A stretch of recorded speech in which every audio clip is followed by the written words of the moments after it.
Hello everyone, नमस्ते and welcome welcome back to my another vlog. तो ये जो वीडियो है वो कुछ दिन पहले का है, यानी कि ये है 31 मई का। और वीडियो आपको काफ़ी लेट ही पहुंच रहा है, लेकिन ये है कि बीच में मैंने जो 3-4 दिन का गैप लिया था उसमें मैंने सब कुछ शूट किया था, तो मुझे धीरे धीरे सब कुछ आप लोगों के साथ में शेयर करना है। इसी बीच में मैंने अपने एनिवर्सरी का व्लॉग भी बनाया था और आम का अचार भी डाला है। हाँ जी, बहुत सारे उसमें तरीके रहते हैं, तो वो सब कुछ करके मैंने आम का अचार भी डाल दिया था। तो कुछ भी मुझे मिस नहीं करना है, आप लोगों के साथ में सब कुछ शेयर करूँगी। आज का वीडियो भी बड़ा हो जाएगा और बाकी आगे आने वाले 1-2 दिन में वीडियो जो रहेंगे ना, वो आपको अच्छे-अच्छे वीडियो मिलेंगे। एनिवर्सरी व्लॉग रहेगा, क्या मुझे गिफ्ट मिला है, बहुत ज़्यादा क्यूरियोसिटी है आप लोगों को कि जैन साहब ने मुझे क्या गिफ्ट दिया इस बार। तो सही में इस बार का गिफ्ट जो था वो मेरे लिए बहुत ही ज़्यादा ख़ास है, बहुत ही दिल के करीब भी है और बिल्कुल अनएक्सपेक्टेड गिफ्ट मेरे लिए था, क्योंकि मैंने सोचा नहीं था वो चीज़ उन्होंने मुझे ला के दी। तो बस ये भी 2-3 दिन वाले जो व्लॉग है वो काफ़ी ज़्यादा अच्छे होने वाले हैं, तो आप लोग ज़रूर देखना। और चलिए यहाँ पर चल क्या रहा है वो आप लोगों को बता देती हूँ। तो ये 31 मई की रात का व्लॉग है। मतलब अभी बज रही थी 10 या सवा 10 का कुछ टाइम हो रहा था। तो शाम को गई थी मैं सब्ज़ी मार्केट, तो सब्जियाँ लेने के लिए गई थी। और इसके अलावा अभी जो मैं बालों में तेल वगैरह डाल रही हूँ ना इतने दिन से, तो वो भी ख़त्म हो गया था, तो मुझे नया तेल भी बनाना है बालों के लिए, तो इसीलिए मैं थोड़े बहुत सामान लेने के लिए गई थी। और फेस के ऊपर जैसे कि अभी आपने भी नोटिस किया था कि मेरे फेस के ऊपर थोड़ा सा अभी ग्लो हो रहा है, मतलब ग्लो कर रहा है। तो इसके लिए मैं क्या कर रही हूँ, तो वही है कि घर पर ही मैं कुछ ना कुछ होम रेमेडीज़ करती रहती हूँ, तो उसके लिए भी मुझे कुछ चीज़ें चाहिए होती है। तो इस बार मैं एक तो ये बादाम का तेल लेके आई हूँ, आलमंड ऑयल, और ग्लिसरीन जो है वो भी ख़त्म हो गया था, तो वो भी मैं लेकर आई हूँ। और बाकी सब्जियाँ लेकर आई। और हाँ जी, अब सीज़न जो है वो मतलब समझ लो कि जाने ही वाली, क्योंकि बारिश स्टार्ट हो गई है, तो अब आम का अचार जो है वो डालना ज़रूरी है। और इस बार जैसे ना बिन मौसम की बारिश बहुत टाइम तक होती रही ना, तो इसलिए अचार डालना थोड़ा सा मेरे लेट हो गया है। बाकी मैं ना 15 मई के बाद में अचार डाल देती हूँ। तो ये शाम को गई थी तो अच्छी खासी मुझे ये आम मिल गए थे। तो यहाँ वीडियो में आपको थोड़े से येलो येलो दिख रहे हैं, पता नहीं थोड़ा सा इसमें फ़िल्टर अपने आप लगा हुआ रहता है ना, तो उसकी वजह से। बाकी ये ना पीले नहीं है, वाइट कलर के ही हैं, एकदम वाइट तो नहीं बोल सकते, लेकिन इतने पीले नहीं है। तो यहाँ पर मुझे मिले थे ये 80 रुपये किलो। मतलब कट करके वो 80 रुपये किलो में दे रहे थे, तो फिर मैंने 100 रुपये के ले लिए थे, मतलब ये करीबन सवा किलो आम थे। और वहीं पर ही मतलब उन्होंने मुझे धोकर और कपड़े से पोंछ कर उसके बाद में ही कट करके दिया। तो मैं जब भी मैं ये आम सॉरी अचार के लिए जो आम लेके आती हूँ ना, तो वो कट करने के बाद नहीं धोती हूँ, पहले ही धो देती हूँ। अगर मौका मिलता है तो वहीं पे धो के ही लेके आती हूँ, अगर वहाँ पर कुछ ऐसे साधन नहीं है ना, तो फिर मुझे घर आके धोना पड़ता है। तो बस वहाँ से धो के कट करके लेके ही उसके बाद में मैंने थोड़ा सा साफ़ कर लिया था, क्योंकि उसके अंदर ये रहते हैं ना थोड़े बहुत गुठली वगैरह कचरा, तो वो सारा निकाल दिया। अब इसके अंदर मुझे ना हल्दी और नमक लगा के पूरी रात के लिए रखना है। तो जब मैं अचार बनाती हूँ तो उसके अंदर मैं जो भी मसाले यूज़ में लेती हूँ ना, वो बाहर के मसाले नहीं लेती हूँ, घर के ही लेती हूँ। और वो भी मैं ना एकदम फ्रेश तैयार करती हूँ। तो यहाँ पर हल्दी पाउडर जो था वो वैसे भी ख़त्म हो गया था, मतलब ये 1-2 दिन चले उतना ही पड़ा हुआ है। तो यहाँ पर मैं हल्दी पाउडर तैयार कर रही हूँ। और आप लोग मुझे पूछते भी कि श्रद्धा घर पर मसाले कैसे तैयार करते हो, तो वैसे मैं बताती रहती हूँ, लेकिन अभी 1-2 दिन के व्लॉग में आपको और अच्छे से पता चल जाएगा। तो ये हल्दी जो है वो मैं साबुत हल्दी लेकर आई थी, और उसके बाद में उसको है ना मतलब पानी से अच्छे से धो देती हूँ। और धोने के बाद में जो हल्दी के जो होते हैं ना साबुत हल्दी, वो ना बहुत ज़्यादा कड़क होती है, तो वो ऐसे तो हिमाम दस्ते में मतलब वो नहीं होती, टूटती नहीं है। तो मैं उसको ना घंटे भर के लिए थोड़ा सा पानी में भिगो देती हूँ, ताकि वो थोड़ी नरम हो जाए। उसके बाद में उसको हिमान दस्ते में कूट देते हैं, मतलब थोड़े से टुकड़े छोटे छोटे करके, और फिर धूप में 2-3 दिन के लिए दे देते हैं। तो अच्छी छत पर 2-3 दिन कड़क धूप में देने के बाद में ये एकदम अच्छे से सूख गई थी। और बस उसके बाद में हल्दी को मतलब मैं ना 1 डेढ़ किलो इस तरीके की ला के और ऐसे टुकड़े करके रख देते छोटे-छोटे। फिर जब ज़रूरत होती है ना तो उसको पीस लेती हूँ। तो अभी जैसे हल्दी ख़त्म हो गई थी तो मुझे हार्डली 5 मिनट लगा और उसको मैंने पीस लिया। तो इस तरीके से हल्दी पाउडर तैयार करती हूँ। बाकी लाल मिर्ची तो मैंने आपको बताई हुई है और बाकी अभी मतलब कल के व्लॉग में आपको और पता चल जाएगा कि किस तरीके से मैं करती हूँ। और बाकी धनिया पाउडर बनाना तो बहुत ही ज़्यादा आसान है। तो यहाँ पर मैंने हल्दी और नमक जो है वो लगा के और बस इसको ढक के रख दिया है। तो ये इस तरीके से पूरी रात रखूँगी तो इसका जो भी एक्स्ट्रा मॉइस्चर वगैरह जो रहेगा, इसमें नमी रहती है ना, तो अचार ख़राब होने का रीज़न ही यही होता है कि एक तो आपको कच्चे आम लेने हैं और दूसरा कि उसको ना हल्दी और नमक लगा के पूरी रात के लिए रखना है। और बाकी आगे और बहुत सारे इसमें छोटी मोटी चीज़ें ध्यान रखनी होती है, तो उससे आपका अचार जो है वो ख़राब नहीं होगा। तो ये सब मैं आपको ना या तो आज नहीं तो कल के व्लॉग में आपको पता चल जाएगा। तो यहाँ पर अचार वाला मैंने काम कर दिया है। उसके बाद में यहाँ देखो परी मैडम आके बैठी है, तो उसको बस ये देखना है कि मम्मी आप कर क्या रहे हो, कैसे क्या कर रहे हो। जिसको मैंने बाहर भगाया क्योंकि यहाँ पर मुझे सब्जियाँ जो है ना वो फैलानी है धोने के बाद में, तो वहीं पे बैठी हुई थी तो उसको मैंने बाहर भेज दिया। और अब यहाँ पर बस मैं फटाफट से सब्जियाँ जो है वो धो दूँगी। तो सब्जियों में तो ऐसे मैं ज़्यादा कुछ नहीं लेके आई हूँ। टमाटर सस्ते मिल गए थे मुझे, 40 रुपये किलो ये टमाटर मिले थे। तो यहाँ पर मैं ये 1 किलो टमाटर लेके आई हूँ। और बाकी है ना जो बालों में मुझे तेल लगाती हूँ, वो जो तेल बनाना है उसके लिए मुझे आंवला की ज़रूरत थी। तो मैं आंवला लेकर आई हूँ। आंवला मुझे मिले थे 80 रुपये किलो, तो आधा किलो मैं आंवला लेके आई हूँ। तो उसी से इस बार तेल बनाऊंगी। और हाँ, करी पत्ते भी ख़त्म हो गए थे, तो तेल बनाने में ना जो करी पत्ते थोड़े से ज़्यादा लगते हैं, तो वो भी मैं लेकर आई हूँ। तो यहाँ पर बस टमाटर धो दूँगी, आंवला धो दूँगी और उसके बाद में हरी मिर्ची, भिंडी और बस ये कुछ चीज़ें ही लेकर आई हूँ। तो ये सब करने के बाद में और बच्चों को मैंने बस सोने के लिए भेज दिया है क्योंकि कल है 1 जून और बहुत ही ख़ास दिन है हमारे लिए क्योंकि कल है हमारी एनिवर्सरी। व्लॉग आपको काफ़ी लेट मिल रहा है लेकिन सब कुछ आप लोगों के साथ में मुझे बस शेयर करना है, तो इसीलिए आराम आराम से मैं वीडियो बना रही हूँ बिना कुछ ज़्यादा स्किप किए हुए, बिना कुछ ज़्यादा एडिटिंग किए हुए। तो सुबह जल्दी उठना है तो इसीलिए बच्चों को मैंने टाइम से सोने के लिए भेज दिया और मैं भी बस ये काम करके फटाफट से सोने चली जाऊंगी। और उसके पहले कल मंदिर मतलब जो दिन की शुरुआत रहेगी वो तो बस मंदिर जाने से ही होगी।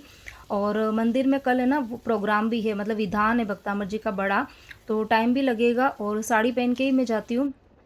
तो बस बच्चों के लिए और बाकी जो मैं साड़ी वगैरह पहनूंगी ना तो वो सब मैं अभी निकाल के रख दूँगी क्योंकि सुबह 7:30 बजे मंदिर पहुंचना है। तो सुबह सुबह टाइम मिलेगा नहीं इतना, तो इसीलिए फिर मैं जो भी तैयारी करनी है ना वो सारी रात को करके फिर सोऊंगी। और बाकी मंदिर में जो पूजा में सामग्री वगैरह लगती है ना तो वो सारी भी मैं अभी ही निकाल के और बैग में मतलब भर के रख दूँगी ताकि सुबह सुबह ना ये काम के लिए टाइम नहीं मिल पाता है। और बाकी ये जो नारियल का सूखा नारियल का जो गोला रहता है ना वो अभी आपने देखा होगा, वो भी मैं लेकर आई थी। तो वो भी मैंने मतलब है ना धो के भी रख दिया नल के पानी से। बाकी मंदिर में ना कुएं का पानी रहता है एकदम शुद्ध पानी, तो उस कुएं के पानी को छान कर उसको गर्म करके और ठंडा करके वहाँ पर रखते हैं। तो जो भी हम मंदिर में सामग्री वगैरह यूज़ में लेते हैं ना तो वो सारे पहले उस पानी से धोई जाती है और उसके बाद में ही भगवान जी के यहाँ पर चढ़ाते हैं। तो बस ये सारे काम छोटे मोटे मेरे भी आधे पौन घंटे के काम हो रहे हैं। तो वो सब काम करके फिर मैं जाऊंगी सोने के लिए और अब मैं आपसे मिलूंगी डायरेक्ट नेक्स्ट डे मॉर्निंग।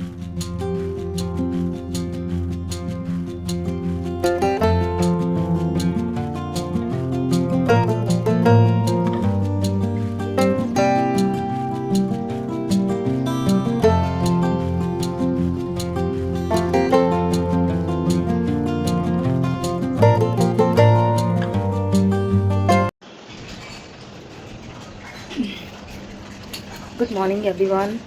तो सुबह की 6 बजे का टाइम हो रहा है और बस उठते से ही मुँह वगैरह कुछ नहीं धोया, बालकनी में आई कि जैसे देखा ना कि बारिश हुई थी ना, मौसम इतना अच्छा लग रहा था। दिन की जो शुरुआत होगी वो भगवान जी के दर्शन करेंगे, मंदिर जाएंगे, बस इसी तरीके से करेंगे दिन की शुरुआत। बाकी काम वगैरह कुछ नहीं करने वाली, सब मंदिर से आने के बाद करूँगी। रात को ही सबको बोल दिया था कि उठते से ही सबसे पहले मंदिर जाएंगे और बाकी के काम से बाद जाने के बाद करूँगी। बस चलिए सबको उठाते हैं और नहा धो के रेडी होकर पहले मंदिर जाते हैं। आज मंदिर में ना प्रोग्राम भी है, मतलब विधान है, आज भक्तामर जी का विधान भी है, तो थोड़ा टाइम भी लग जाएगा, लेकिन कोई बात नहीं, पहले मंदिर जाएंगे और उसके बाद आने के बाद सारे काम करेंगे।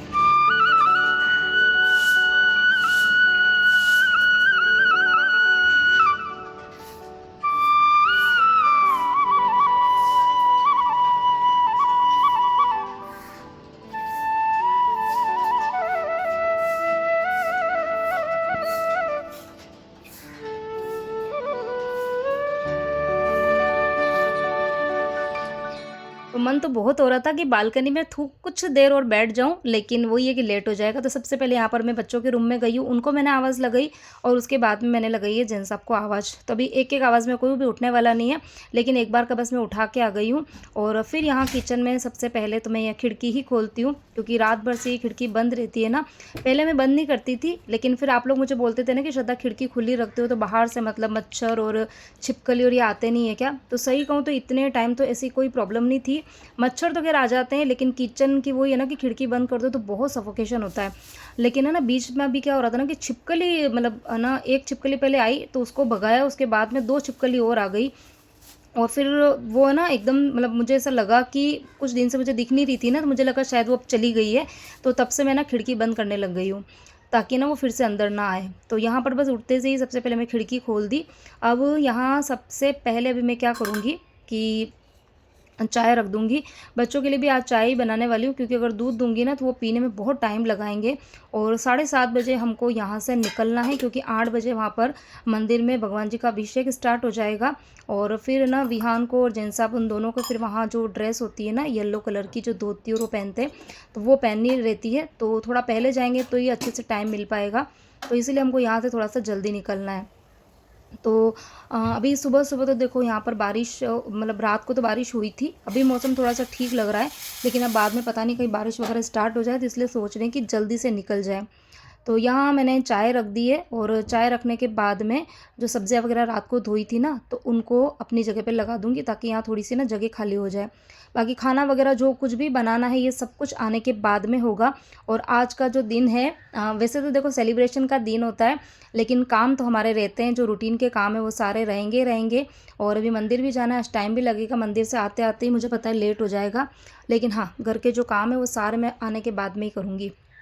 और खाने में आज ऐसे कोई स्पेशल नहीं बनाने वाली हूँ मैं बहुत ज़्यादा, तो क्योंकि अभी बहुत दिन से ना तबीयत वगैरह किसी की भी ठीक नहीं थी, पता नहीं सबके पेट में जैसे इशू हो रहा था। तो इसीलिए ना बहुत ज़्यादा ऐसा तला भुना ऐसा कुछ नहीं बनाऊँगी, सिंपल खाना ही बनेगा, तो टाइम नहीं लगेगा। और यहाँ पर ये रात को जो मैंने अचार के अंदर हल्दी और नमक डाल के रखा था, तो अभी इसको बस मैं एक है ना जाली में निकाल दूँगी, ताकि इसका जितना भी ये देखो एक्स्ट्रा पानी भी आप देखेंगे कितना सारा पानी निकला है। तो बहुत ज़रूरी ये वाली स्टेप होती है करनी, ताकि जो इसका अंदर जो जितना भी मॉइस्चर रहता है ना वो सब निकल जाता है, तो इससे अचार ख़राब नहीं होता है। तो ये देखो कितना करीबन 1 कटोरी जितना ये पानी जो है ना वो निकला है। तो इस जाली में रहने दूँगी, और आने के बाद में फिर मैं इसको धूप में दूँगी। तो अब देखते हैं, आज बस भगवान से मेरी यही प्रे है कि यार धूप आ जाए अच्छे से। कहीं अगर रात भर जैसे बारिश हुई ना, बारिश जैसा मौसम रहेगा तो बहुत दिक्कत हो जाएगी। तो धूप लगाना बहुत ज़रूरी है इसको। तो देखते हैं क्या होता है। तो यहाँ पर बस चाय वाय पीने के बाद में अब मैं सीधे जाऊँगी नहाने के लिए, और फिर आप सबसे मिलती हूँ।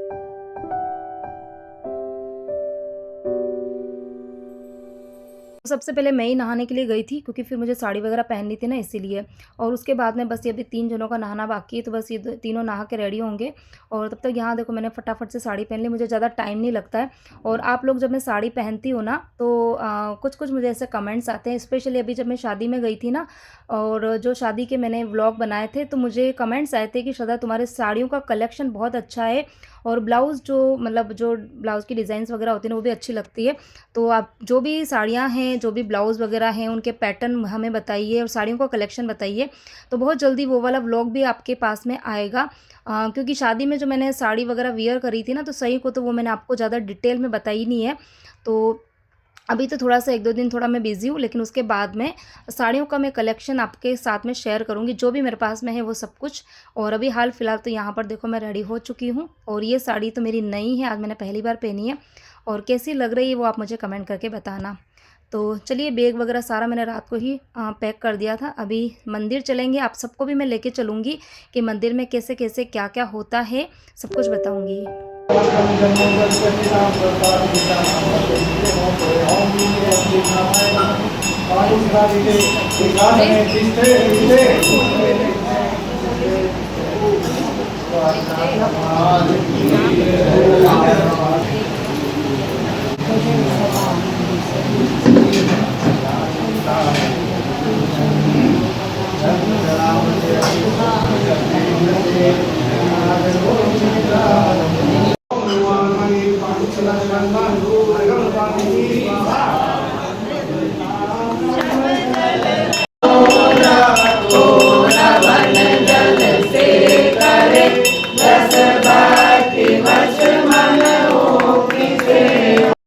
करीबन 7:45 बजे के करीब हम मंदिर पहुंच गए थे। उसके बाद में 15-20 मिनट तक इन्होंने अपनी ड्रेस वगैरह सब कुछ चेंज करके और यहाँ पर भगवान जी का सबसे पहले अभिषेक हुआ है। 8 बजे स्टार्ट हो जाता है और जब अभिषेक होता है ना तो लेडीज़ अंदर अलाउ नहीं होती, क्योंकि सिर्फ जेंट्स अभिषेक करते हैं। लेडीज़ सब जो बाहर जगह बना रखी वहाँ पर बैठी थी। और फिर उसके बाद में करीबन आधे घंटे तक अभिषेक वगैरह ये सब होता है, अभिषेक, शांति धारा, ये सब। उसके बाद 8:30 बजे से विधान स्टार्ट हुआ। और जब विधान हुआ तो विधान के लिए 4 कलश की जो स्थापना करनी होती है ना, वो लेडीज़ करती है। तो यहाँ पर आपको लेडीज़ खड़ी हुई दिख रही है, तो वो क्योंकि विधान अभी स्टार्ट होने वाला है तो कलश की स्थापना हुई। अब उसके बाद में फिर विधान स्टार्ट होगा। तो विधान में करीबन लगेगा 2 घंटा। तो बस कुछ लोग अंदर बैठे हैं, कुछ बाहर बैठे हैं। अभी मैं भी आपको दिख जाऊंगी पूजा करती हुई। तो इतना मन मतलब इतना अच्छा लगता है मंदिर में आके। आपकी जो कुछ भी टेंशन होती है या कुछ भी होता है, स्ट्रेस या जो कुछ भी होता है ना, सब कुछ आप भूल जाते हो। मुझे बहुत अच्छा लगता है, मंदिर में आती हूँ, बैठती हूँ, मुझे बहुत अच्छा लगता है। इतना सुकून और इतनी शांति कि सब कुछ भूल जाते हैं। और आप लोग कमेंट भी करते हैं ना कि श्रद्धा आपके घर के अंदर मंदिर नहीं है तो मंदिर होना चाहिए, घर पे आप पूजा करो। तो मुझे ना हमारे मतलब ऐसा है ना कि मैं मेरे घर की बात कर रही हूँ, बाकी की नहीं कर रही हूँ। तो हमारे घर के अंदर ऐसा होता है कि सभी लोग रोज़ मंदिर जाते हैं और मुझे भी मंदिर आके ज़्यादा अच्छा लगता है। क्योंकि अगर घर में मंदिर होता है ना तो ऐसा है ना कि घर के अंदर ही हम सोचते एक बहाना मिल जाता है कि चलो घर पे ही हमने पूजा और ये कर दी, तो मंदिर नहीं जाते हैं। ठीक है, तो हमारा तो खैर शुरू से यही रूल्स है कि हम सुबह के जो थोड़े बहुत काम होते हैं, कई बार तो बिना कुछ काम किए हुए एक बार मंदिर आ जाते हैं, मंदिर के दर्शन कर लेते हैं, पूजा अभिषेक जो कुछ भी करना देखना है वो सब कुछ करके और फिर घर पे आके बाकी के काम शुरू होते हैं। तो मुझे ऐसे कभी ज़रूरत ही नहीं लगती कि घर पे भी मंदिर होना चाहिए। बाकी हमने ऐसा नहीं, जगह तो बना रखी है वहाँ पे भगवान जी की जो भी पूजा पाठ की जो जिनवाणी वगैरह है वो सारी वहाँ पे हमने रखी हुई है। तो ऐसा कुछ नहीं है, बाकी मंदिर तो रोज़ आते हैं। सब 11:15 बजे का टाइम हो गया, बस अभी जस्ट मंदिर से आई हूँ। बहुत मज़ा आया, बहुत ही अच्छे से विधान हुआ और इतना हमारे लिए स्पेशल डे है और उस दिन इतना अच्छे से पूजा विधान हो गया। सो यहाँ पे सबसे पहले तो मैंने ड्रेस चेंज करी है, क्योंकि गई जब हो रही थी तेज़ वाली बारिश, मतलब तेज़ तो नहीं थी लेकिन ऐसा लग रहा था जैसे आज फुल टुश बारिश होगी। और मंदिर से आया ना तब इतनी तीखी धूप आ रही है ना, अभी इतनी तीखी, और गर्मी सहन बिल्कुल नहीं हो रही थी इतनी। तो ये साड़ी जो थी ना वो तो मैंने अभी सबसे पहले चेंज करी है और बिल्कुल कंफर्टेबल यहाँ पर देखो ये ड्रेस में आ गई हूँ। और अब सबसे पहला काम ये रहेगा कि सुबह सुबह जो अचार की केरियाँ थी वो सारी मैं जाले में निकाल के गई थी। तो सोच रही धूप आ रही, क्योंकि कोई भरोसे नहीं है, पल भर में धूप और पल भर में बारिश, तो जितनी देर धूप लगेगी अच्छा है। तो सबसे पहले तो ऊपर जाती हूँ छत पर, और क्योंकि यहाँ बालकनी में तो धूप आएगी दिन तक और तब तक क्या पता धूप रहे ना रहे, तो मैं छत पर जाकर और या आम को धूप में लगा देती हूँ। क्योंकि अच्छा अगर धूप लगेगी ना तो अचार जो है वो ख़राब नहीं होगा, उसमें स्मेल नहीं आएगी। तो अभी एक बार सबसे पहले ये वाला काम करती हूँ। तो नीचे तो इतनी धूप लग नहीं रही थी, लेकिन यहाँ छत पर आई हूँ ना तो इतनी तीखी वाली धूप थी और नीचे की जो फ्लोरिंग है ना वो तो बहुत गर्म हो रही थी, लेकिन साथ में हवा भी थी। आप देख रहे होंगे कि साड़ी जो है ना वो चारों तरफ से उड़ रही है। और यहाँ पर कैमरामैन जो है वो विहान है, और उसको मैंने बोला बेटा छत पर दे, कहीं पर कुछ भी पत्थर वगैरह होना तो वो मैं साड़ी के यहाँ कॉर्नर पर रख दूँगी। तो पूरी ही छत पर घूमे, लेकिन कहीं पर एक सिंगल पत्थर भी नहीं था, और नीचे जाके वापस से कुछ भी चीज़ें लाना मेरे लिए पॉसिबल नहीं था। तो फिर मैंने ना ऐसे ही छोड़ दिया था। मैंने कहा जो होगा वो देखा जाएगा, लेकिन धूप तेज़ है तो सूख तो जाएगी ही। तो ये काम करने के बाद में बस मैं नीचे आ गई हूँ। अब मेरे जो रूटीन के काम है वो पहले स्टार्ट होंगे, लेकिन आज का व्लॉग ये बड़ा हो रहा है क्योंकि 20 मिनट का हो चुका है। तो आगे का जो व्लॉग रहेगा वो आपको नेक्स्ट वीडियो में सब कुछ आप लोगों के साथ शेयर करूँगी। हाँ, नेक्स्ट वीडियो देखना ज़रूर, क्योंकि वो एनिवर्सरी व्लॉग होने वाला है और बहुत ही मज़ा आएगा। बहुत अच्छी अच्छी चीज़ें जो हुई थी, छोटी सी पार्टी, बस हम 4 जने ही थे, लेकिन मज़ा बहुत आया था। तो वो सब कुछ आपके साथ में अगले वीडियो में मैं शेयर करूँगी। और यहाँ पर बस ये हमारे एनिवर्सरी की मिठाई है जो कि मुझे बहुत पसंद है, कलाकंद। और वैसे मैं मार्केट की मिठाइयाँ ना खाती हूँ ना लेकर आती हूँ, लेकिन ये वाली जो मिठाई है ना ये जस्ट मतलब हमारे बिल्डिंग में थोड़ा सा आगे एक शॉप है, तो वो भैया मतलब ना फ्रेश जब बनाते हैं ना, तो जैसा फिर कभी कभार मतलब 6 महीने में कभी एक बार समझ लो लेके आते हैं। और बहुत ही लाइट मीठी होती है, तो मुझे अच्छी भी लगती है। तो चलिए आप लोग भी एनिवर्सरी का ये जो मिठाई है वो एक बार टेस्ट कर लीजिए। और बाकी मैं आपसे मिलूँगी नेक्स्ट डे अगले व्लॉग के साथ में। और आज का व्लॉग यदि आपको अच्छा लगा हो तो वीडियो को लाइक कर देना, शेयर करना, कमेंट्स करना, चैनल पर नए हैं तो चैनल को सब्सक्राइब करना। बहुत ही जल्द मिलूँगी नए व्लॉग के साथ।